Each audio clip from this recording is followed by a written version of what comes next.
Welcome along, folks, to Chaps Many Cultures, episode 191. We're so glad you're here from wherever you are in the world, from wherever you have been moved in the world, which brings us to today's topic about global mobility and the folks that do such a great job to support it. We're going to talk about them and how perhaps we could use some little bit of cultural competence in amongst all that great work. Stick around.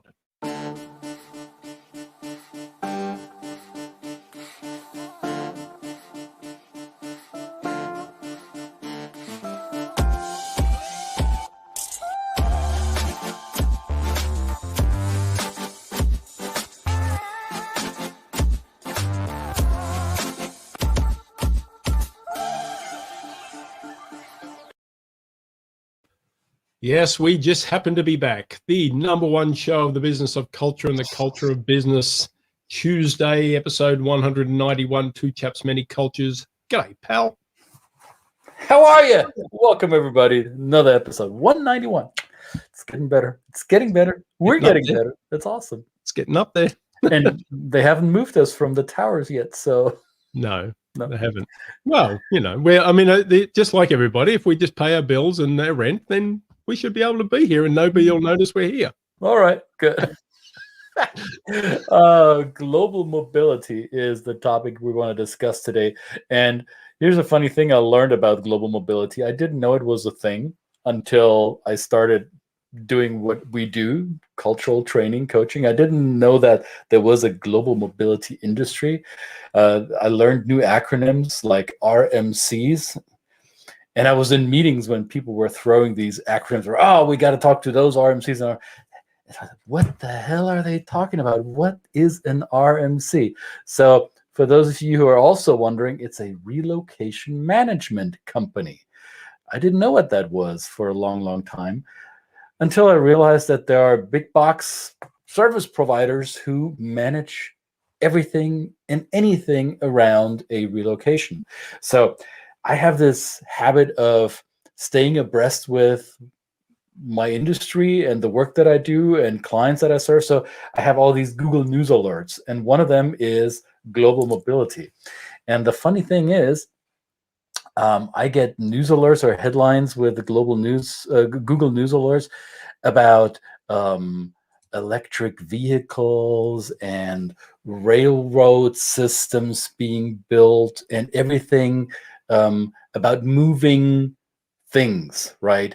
So I realized, oh, that terminology of global mobility may be confusing to some people because some people may give it a different meaning. So I thought, now that I learned what global mobility is in our industry, the moving of employees around the world with all the stuff that they need in order to move somewhere, and stuff could be other people, right? That there is another connotation to the term global mobility. That's not what we're talking about. We're not talking about electric vehicles. We're not talking about your aircraft systems or your most efficient railroad machines. No, that's not what we're talking about. We're talking about global employee mobility, right? Just to get that out. It turns out, growing up on a diet of, Star Trek, that teleporting had never been invented, really. Didn't exist. No. So therefore, people just didn't magically appear in another country with all their stuff. That's figure. Not a thing? Go figure. There are actually wonderful professionals in this work that handle this, that handle all this. The moving parts are unimaginable. I mean, I think... I don't know whether I'd be set up for it quite well. You'd have to have a really superpowered level of knowledge of how to manage these things. And we've got Patricia here. Good afternoon, Patricia, from, I hope it's sunny Florida today. Ms. Globalicious joining us from sunny Florida. And I learned another acronym when I entered this field of cultural training and coaching, because it has to do with moving and mobility as well, so I thought, but it's kind of twisted. It's global mobility humor, I believe. But one of the foundational researchers, one of the godfathers of cross-cultural comparison, is a gentleman, or was a gentleman, he passed away recently, from the Netherlands. His name is 𝙏𝙬𝙤 𝘾𝙝𝙀, and he began his research, his cross-cultural research, at one of the truly global companies at his time, a company called IBM. And I learned in the mobility industry that IBM is an acronym that doesn't necessarily stand for, I think, International Business Machines. It stood for what the people working at IBM, who had been relocated multiple times, explained to me. It means I've been moved. So a lot of people working at IBM know that. Have you never heard this one? No, I've not heard that. Corny mobility joke. That is a mobility. Well, speaking of, Patricia says global mobility is scary to many. I guess that's another definition of, we're thinking, if you live a life of global mobility, if you are somebody who is comfortable living in, or has presence, homes, some type of anchor. Anchor's a wrong word, because I don't like using that. It denotes that you are stuck. But I think that some kind of it means that you're holding place for now. Yeah, absolutely, anchor. Absolutely. So it is sometimes for families, especially if somebody's kind of developed this ability to be able to speak many languages and live in different areas. Their family might look at them and think, why can't you just settle down? Why can't you just settle down one day? But no, Patricia, I don't think she's with somebody who will settle down, and she will inspire us always to be globally mobile. But I had an experience, speaking about these RMCs, of being invited to an RMC once. And because what we provide in terms of the cultural competence, and we're talking about the cultural aspect of providing these services today, I guess what we do is kind of seen as something that is relatively small and something. Martini, there you go. Yes, and so I guess there was a curiosity of that RMC to develop some knowledge with the people, the great people that were doing this work of the actual logistics, to give them some insight in what we do. So I got to present this information with the kind of, I guess, a little bit of an ignorant preconception that they all got it. They all understood it. Because these are all wonderful people from different parts of the world that spoke many languages and interacted with people from all around the world.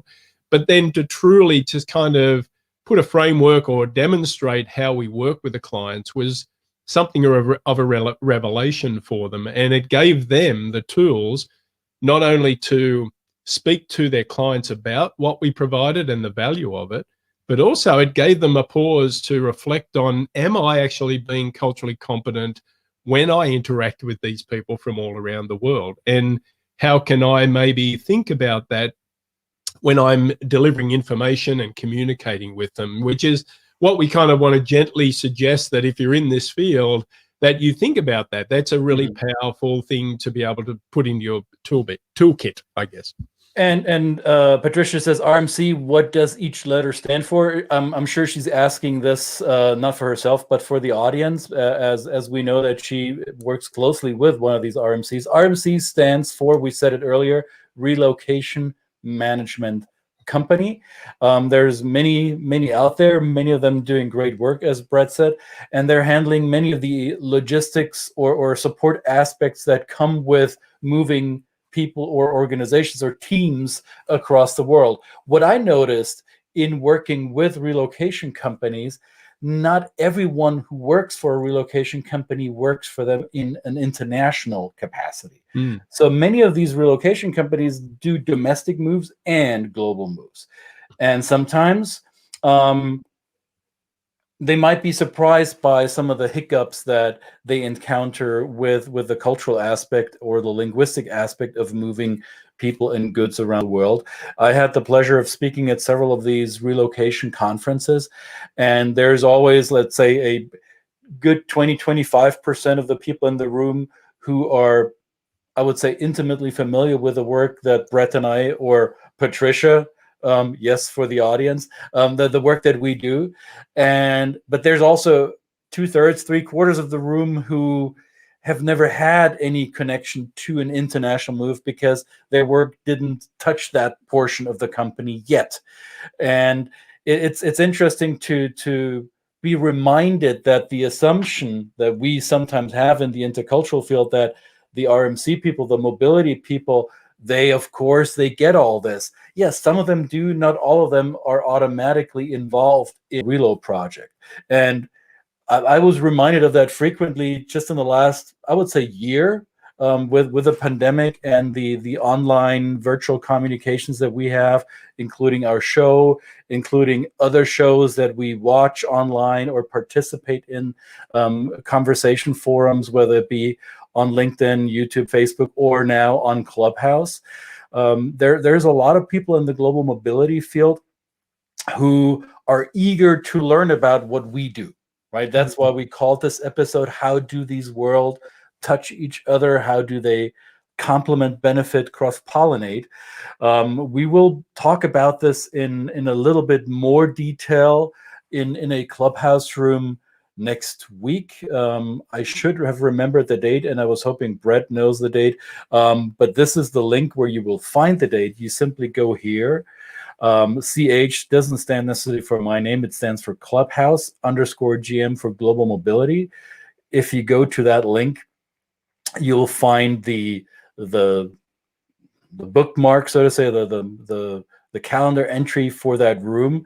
It is co-hosted or hosted by people in the mobility industry, Christine Caldwell, namely, and Ben Cross, who both work in the mobility field, who invited Brett and me to talk a little bit about how culture and cross-cultural work is important in the mobility arena. And I think it's fascinating to listen to each other in our respective fields, because there are things that I am not aware of in the logistics or in the support arena when it comes to moving things, right? Household goods or machines for the company, or all the cross-border taxation stuff, the benefits and compensation puzzle piece that goes into a relocation. Brett and I, we might be familiar because we work hand in hand often with the language providers, with the teachers who teach a foreign language to global employees, or maybe with the destination services portion of a relocation where somebody, thank you, Brett, thank you very much. All right. I keep babbling while he does the work in the background. That's true teamwork. Thank you. So as you can see, we want you to be there. We also want you to tell us where you are. Patricia already modeled it for you. Martinique, well, good for you. But there might be some of you who are not in the Caribbean right now. Let us know where you're watching this. Maybe let us know if you moved there, if you have been moved there, or whether you're going to move away from there soon. And let us know your comments, questions, ideas around this. And let us know what you want to discuss in that arena, because the Clubhouse room will be something that is going to be a little bit of a test balloon for both of us to gauge the interest in the global mobility industry and how it touches the work that we do. So, Brett, I'm curious, when you do your training and coaching programs with globally mobile professionals, how much of your work is in connection or in overlap with a relocation company? Oh, a lot of my work personally is. I interact a lot with them, and I'm, when I've got the opportunity, I like to ask them, how they manage to pull all these strings, because it's, one might, and I know I'm going to upset my great colleague here, but one might think what we do is soft skills. There he is. See it. Then you can see. No, it's all good. Yeah. But what we would call the tangible, the things you can see, touch, and feel, right? The visas and the travel arrangements, and the school, destination services, rallying people that are on the ground at the other end to be able to meet with people and support them in their exploration of living arrangements and things like this. These are, and removal companies and packing things properly. I mean, this is really a level of care that these people take on, and I think that they are asked to carry a lot of trust with their clients. And that trust is established in different ways. This is just one example. That trust is established in different ways cross-culturally. So how you show up and establish that credibility with your client can be either through somebody who's very linear and process orientated, or somebody who is really relationship orientated. So you kind of having a bit of an insight or reading the tea leaves a little bit. It takes a little bit of practice. You probably wouldn't do it overnight.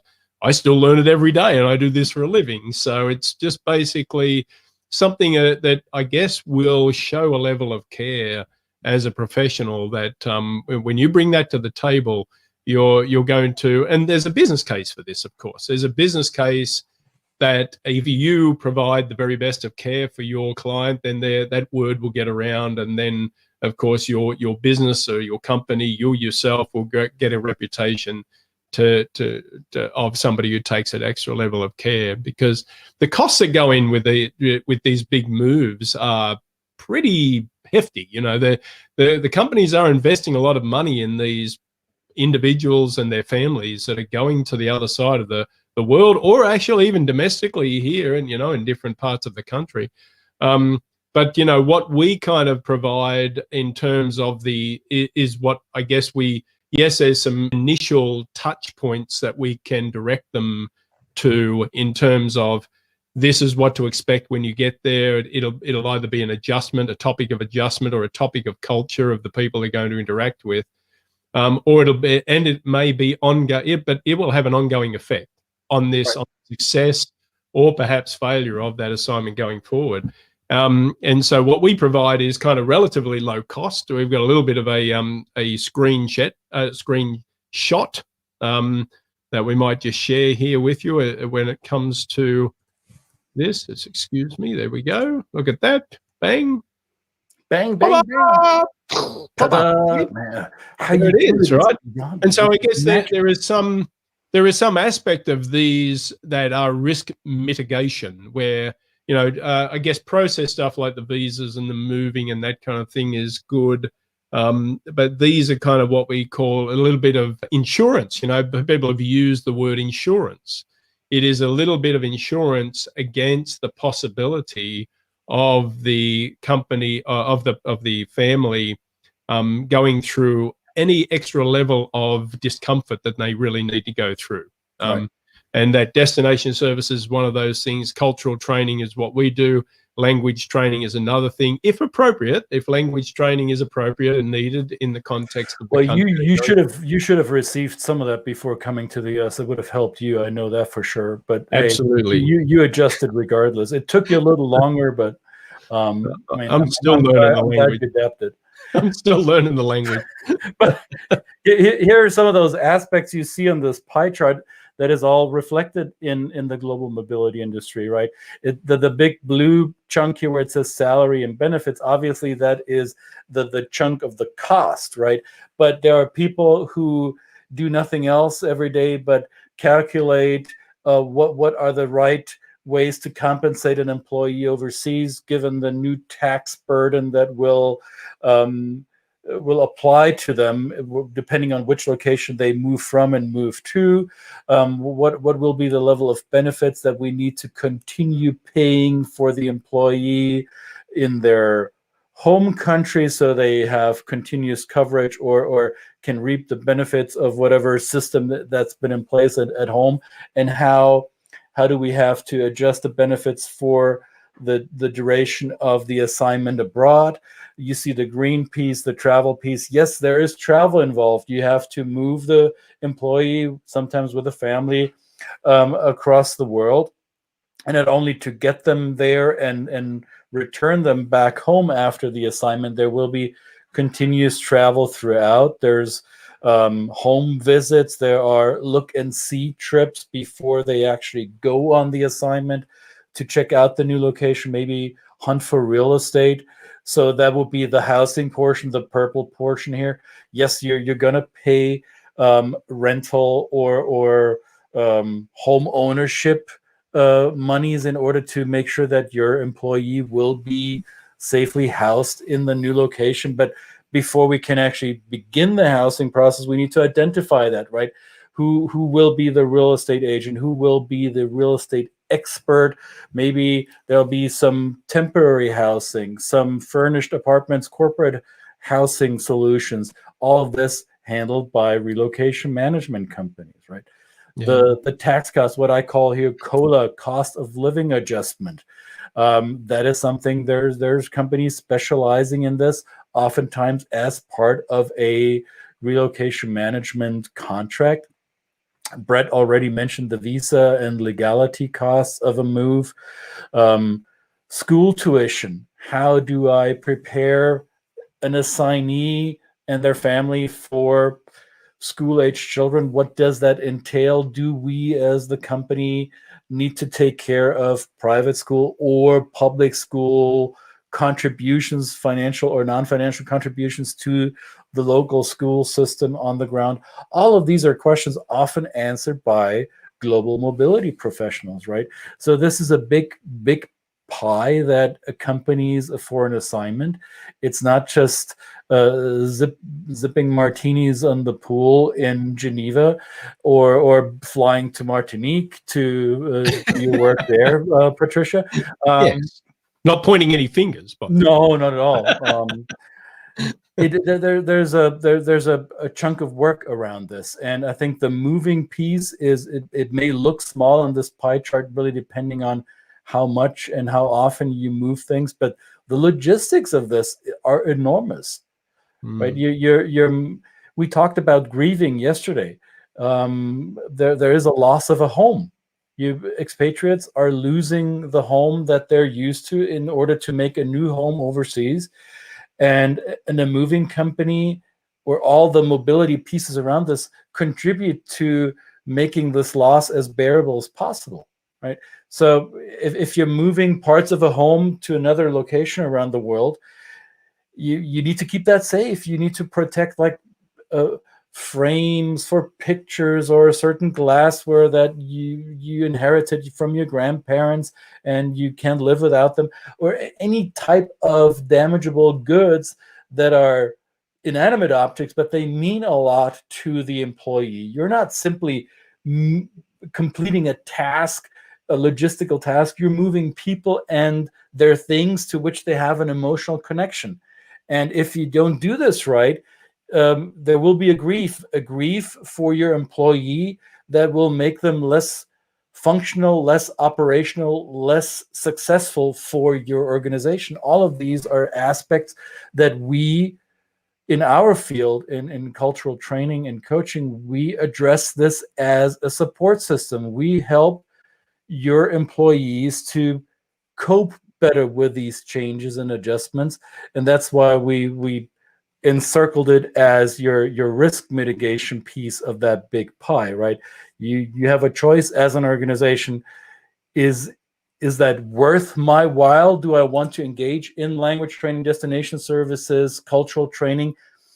Do I want to spend that little sliver of a pie extra to ensure that big pie?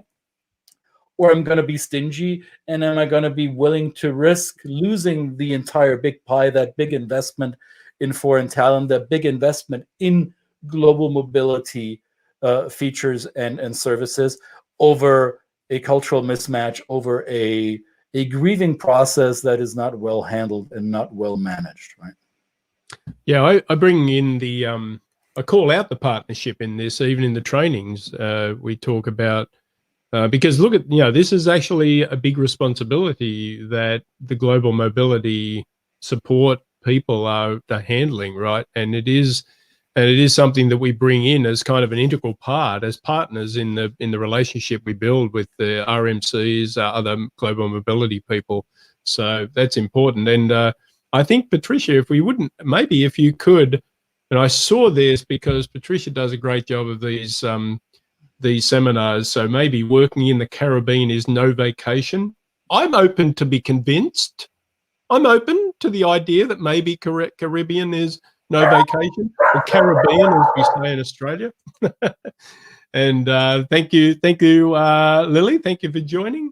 Well, I'm keep that up a little bit. Lily is one I know her personally very well because she's part of the family.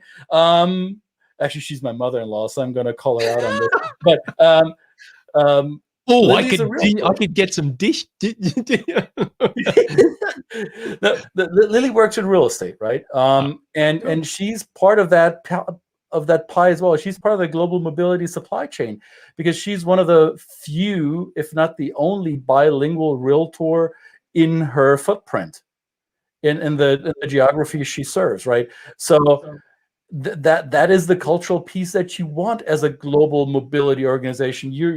Any RMC will handpick their real estate agents in a certain area. They're going to look for those who can handle a client that comes from overseas. If you're not a real estate agent who understands the needs of a foreigner, then the task will be harder for you to complete, and the frustration levels will easily rise. If you have a realtor like Lily, that's going to lower your risk or lower your frustration level. So that's why we call this episode Cultural Intelligence Touches Every Single Piece of this global mobility supply chain. And the more you can install that in your global mobility policies and processes, the easier it will be for your employees and for your entire organization. Yes. Thanks, Lee. I agree with you too. Excellent. So how else does your work touch you whenever you get assigned to new expatriates and their training programs? Is there an exchange with the RMC? Will there be an information exchange, or is this something that is now on autopilot because you know them very well and they and the RMC will basically hand it off without any glitch? There is a little bit of that. I think what I find is that most of the there is a great degree of like I'm moving, I'm arranging other stuff, so you just look after the cultural stuff, and that's part of it. But when I can, gently, and not to annoy, not to be kind of another fly in the ointment, is that I do include, and of course the RMCs like to be copied on communications, but I like to keep them informed of the process and let them see the responses from the people. And of course, we share any feedback on the trainings with the RMC so that they know that we're delivering the quality that they expect. Not to say everybody gets on, and you're going to have a perfect facilitation every time, but the way that we deliver this, we want to be able to get feedback going both ways so that the clients are comfortable sharing their feedback with the RMCs. They know we're doing a good job at the correct level of expertise and support that we can, which means obviously in our work we're responding to the needs. We did an episode on needs and establishing needs, and is that the right word? Is it just basically establishing the respectful dialogue, open dialogue of what people really are expecting when it comes to cultural training? I think that's another aspect, to keep the RMCs informed as much as possible as to what we are delivering, because they sometimes may be confronted with the question from the clients, hang on, I know what a box is and I know you're moving this from point A to point B. That's easy. And now you're telling me to do cultural training. No, so what is it? And so the RMC goes, well, I don't really know, but I'm gonna send it to you anyway. And your company has authorized it, and they certainly believe in it, so it must be something. Right. So I think keeping the open communication, being available to answer the questions of the global mobility professional and how they answer the questions for their clients is an important part of that. So I agree. Process. And Miss Globalicious Patricia here brings up an interesting point right here. She says, right now we're dealing with a volcano that erupted, and it's hell for expats on the island of Saint Vincent. I'm not sure if it's an English or a French-speaking island. It's not only hell for the expats; it's probably also hell for the native population or the people who are locally inhabitants of the island. I think this brings up the question of duty of care, right? So as an organization, even in the global mobility field, part of that logistics also means you have a responsibility to care for those that whose transition is entrusted to you. And how to do that with a globally mobile talent pool is dependent on culture, right? Some cultures will prefer you get really involved in the nitty-gritty, in the tactical application of tasks. Others will simply want to know that there is somebody behind with a watchful eye that they can refer to or call up if the trouble really boils up to a high degree. And it's not just things like the example that Patricia brings here in the Caribbean with the volcano. We're looking, I just had a call this morning with South Africa. There are big bushfires just outside of Cape Town. Lots of expatriates that go to South Africa are located in either Cape Town, Durban, or Johannesburg, right? Or sure, Pretoria as well as the capital city. But the Cape Town is a hub for that international business. And now there's fires, and what do we do, right? A relocation company, a global mobility management company needs to know how to interact with those that are in their care for the duration of this process. And doing so requires cultural intelligence, because not every client has the same expectations of this duty of care, right? Yeah, absolutely. And no better example of that was when the pandemic kind of hit us all.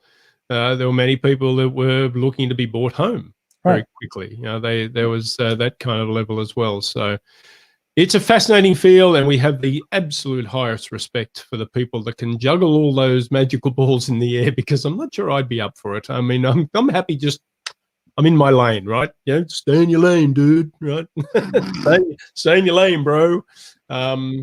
But I will always sing the praises of the wonderful people that do this. And we are looking forward to meeting a whole group of you, if you are in that field, or others, next Wednesday at 11 a.m. Central Daylight Time, 12 p.m. It's an open forum. So whether you work in global mobility or not, or whether you're in cultural intelligence or not, you might be interested in this topic where these worlds meet, or you might be about to enter this field on either side of the spectrum.